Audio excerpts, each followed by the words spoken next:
speaker lantikan Muhyiddin. Pasal speaker ni saya nak kena sebut ya. Kita negara Malaysia sekarang ni cukup malang. Kerana kita ada Perdana Menteri yang tidak mempunyai majoriti dan kita ada speaker yang bukan dipilih oleh ahli dewan. Dia dilantik oleh Muhyiddin. Tidak ada pemilihan yang dijalankan. Lalu dia ikut telunjuk Muhyiddin. Apa saja Muhyiddin buat betul.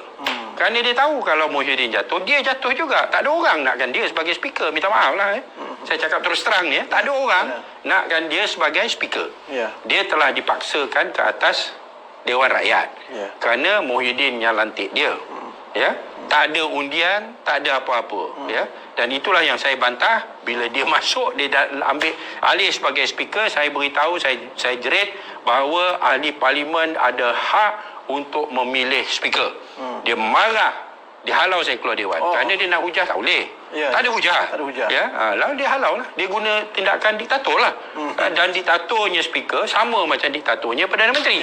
Kerana dua-dua daripada asal usul yang sama. Betul. Ya. Inilah hakikatnya. Ya. Lalu sepatutnya seorang speaker Dewan Rakyat mempertahankan parlimen. Ya. Tapi tidak. Dia mempertahankan Muhyiddin. Dan inilah cukup malang. Malang ni negara kita. Dan kita telah mencapai satu kejayaan pada 2018, tetapi kejayaan ini telah dihancurkan dan dimusnahkan oleh Muhyiddin dan Azmin Ali. Saya harap rakyat Malaysia sentiasa akan ingat dua pengkhianat besar ini yang merosakkan negara kita. Itu jelas, memang nampak dari itu. Yalah, speaker bersetuju dengan pengumuman darurat dan dia sendiri pun bergantung parlimen sekarang ni. Okey. Soalan lagi YB ya. Hamdan MacGyver. Wah, MacGyver pun ikut kita ya.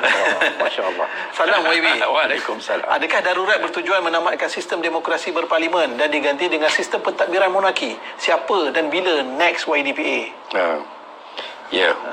Ni pun macam-macam bacaan. Ni bacaan lah. Tetapi dalam keadaan sekarang ini dengan adanya darurat, boleh dikatakan bahawa sistem demokrasi berparlimen telah tergantung ataupun telah dirosakkan dan tidak lagi dilaksanakan. Dan apa yang ada sekarang ini kalau ikut pemasyuran yang dilakukan, memang kuasa yang mutlak adalah pada yang di-Pertuan Agong atau orang yang diserahkan kuasa oleh yang di-Pertuan Agong. Maka maknanya kalau ikut pemasyuran itu, memang sekarang ini sudah hampir-hampir mirip sistem monarki yang mutlak, yang absolut monarki. Sama ada ianya akan terus sebegini ataupun akan dihentikan. Kalau nak ikut pemasyuran itu, ianya terpulang kepada yang di-Pertuan Agong. So kalau yang di-Pertuan Agong nak sekarang ini tidak lagi mahukan sistem raja berperlembagaan dan inginkan sistem raja yang mutlak, monarki yang mutlak, dan apa yang dia akan lakukan ialah dia tidak akan kembalikan sistem demokrasi. So itu satu kemungkinan yang kita kena hadapi. Ada golongan yang macam Muhyiddin dan Azmin, dia seronok kerana mereka kamcing, dan mereka boleh duduk bersama, dan terbukti berkali-kali mereka boleh mendapat manfaat dalam sistem monarki yang absolut. Yang absolut monarki, sistem beraja yang mutlak, dia boleh dapat manfaat. Dia tak kisah negara ni rosak ke apa, lantaklah. Yang penting dia dapat apa yang dia nak. Dia berkuasa kerana dia dilantik oleh yang di-Pertuan Agong sebagai orang yang diberi kuasa. So kita harap insya-Allah ini tidak akan berlaku, dan yang di-Pertuan Agong seperti mana yang sepatutnya mempertahankan perlembagaan negara. Ada yang kata darurat ni pun mengikut perlembagaan. Darurat ni gantung perlembagaan. Ikut perlembagaan. Alahai. Itulah. Ini gila punya hujah. Gila punya hujah. Dia kata dalam perlembagaan kata boleh istiadat darurat. Ikut perlembagaan lah tu. Tapi ianya adalah keadaan yang darurat. yang sehingga menyebabkan perlembagaan digantung. Bukan ikut perlembagaan. Betul lah. Perlembagaan digantung. Saya kenal siapa yang bagi komen ni. Tapi saya cukup sedih melihat orang Melayu ni yang membodohkan orang Melayu lah. Allah. Ya. Macam mana orang Melayu nak maju? Macam mana orang Islam nak maju? Kalau ada hujah-hujah yang putar belit agama, ulama, pasuk yang digunakan sebagai rujukan dan sebagainya, macam mana orang Islam, orang Melayu nak maju macam ni? Betul lah. Ya. Dan sekarang ni kita dah lihat Malaysia pun dah semakin ketinggalan. Dah lah, dulu pun dah jauh kita ditinggalkan oleh Singapura. Sekarang ni berlaku macam ni akan jauh lagi ditinggalkan. Nauzubillah min zalik. Indonesia pun mungkin potong. Indonesia pun dah mungkin akan potong dan memintas kita. Dan amat menyedihkan, dan orang ada yang dia seronok darurat ni, alhamdulillah. Panjang lagi. Ada orang gila kat Malaysia ni. Ramai saya jumpa ramai. Tak apalah, selamat berjumpa dengan orang hari. Ya, alhamdulillah. Biarlah, aku malas nak jumpa lah. Tak jumpa pun tak apa, tak rugi apa. Okey, soalan baby. Daripada King Crab. King Crab pula, Raja Ketam ni. Adakah gabungan PH ada kabinet bayangan sudah dibincang untuk persediaan sekiranya PH kembali memegang kerajaan kembali? Saya rasa King Crab saya rasa sekarang ini memang usaha untuk nak kukuhkan PH tu memang sedang dijalankan. Kita kena akui bahawa dalam kita berusaha untuk menyatu padukan, mengukuhkan dan sebagainya, ada usaha untuk melaga-lagakan. Itu kita tak boleh nafilah.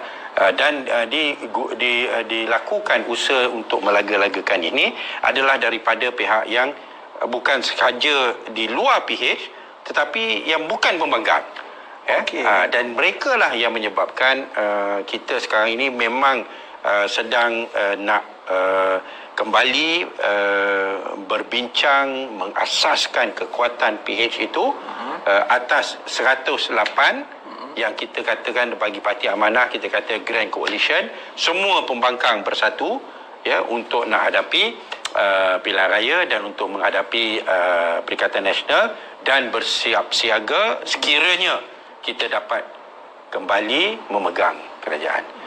Tapi memang ada banyak benda yang kita terpaksa tangani secara dalaman. Itu kita tak boleh nafi. Memang ada beza, ada masalah yang perlu kita bincang. Dan saya rasa kalau selagi mana proses syura diamalkan dengan ikhlas dan jujur, dan bukan adanya yang tidak mahu mendengar pandangan pihak lain dan sebagainya, maka kita akan dapat menyelesaikan masalah itu. Maka insya-Allah kita kembali kepada proses. Kalau dulu Pakatan Rakyat telah dirosakkan oleh UMNO bila UMNO jemput PAS keluar. Tu kita dah lihat.